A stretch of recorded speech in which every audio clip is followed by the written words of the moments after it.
నిన్న రేవంత్ రెడ్డి మాట్లాడుతుండు రైతు బంధు ఎందుకేదిరా భయని నేను అడిగిన. నేను ఎలక్షన్ అయిపోయినాక ఎత్తా అంటుండు. ఎంత లంగ మాటలు చెప్పురి. ఇప్పుడు కరోనా వచ్చింది కేసీఆర్ ఉన్నప్పుడు, గజ్వేల్లో ప్రజ్ఞాపూర్లో కరోనా వస్తే నేను వచ్చి గల్లీలలో తిరిగిన, భయపడకుండా నేను ఉన్నాను. రెమిడిసివిర్ ఇంజక్షన్లు తెచ్చి ప్రజ్ఞాపూర్లో పెట్టి ఎవరికన్నా జ్వరం వస్తే ఇంటికే డాక్టర్ని పంపించినాం మేము. ఆ రోజు మీకు 10 కిలోల బియ్యం ఫ్రీగా ఇచ్చినాం. కరోనా వచ్చినప్పుడు యాదకుంచుకుందో ఉన్నదో లేదో మీకు 10 కిలోల బియ్యం ఇచ్చినామా లేదా? కరోనా వచ్చినప్పుడు 2 ఏళ్ళు అట్లా ఇచ్చినాం. 1500 రూపాయలు ఇచ్చినాం. ఏదొచ్చినా మేము నిలబడ్డాం.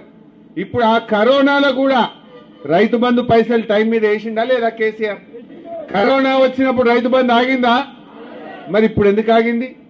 ఇప్పుడు రైతు బంధు అంటే డిసెంబర్లో ఇచ్చిండు కేసీఆర్. ఇప్పుడు జనవరి అయిపోయి ఫిబ్రవరి వచ్చింది. నారు పోస్తిమి, దుక్కు దున్నితిమి, నాట్లు పడే, కలుపు తీస్తిమి, మందు కూడా వేస్తిమి, ఇంకా రైతు బంధు పడకపోయా. ఇది మోసం కాదా?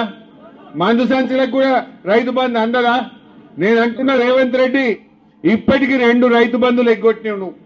ఇది 3వది. మేము ఎలక్షన్ కమిషన్ కు లెటర్ ఇస్తాం, మాకే అబ్జెక్షన్ లేదు. ఎగ్గొట్టిన 2 రైతు బంధులు ఇప్పటి రైతు బంధు వెంటనే వేయాలని చెప్పి మేము రేవంత్ రెడ్డి డిమాండ్ చేస్తాం.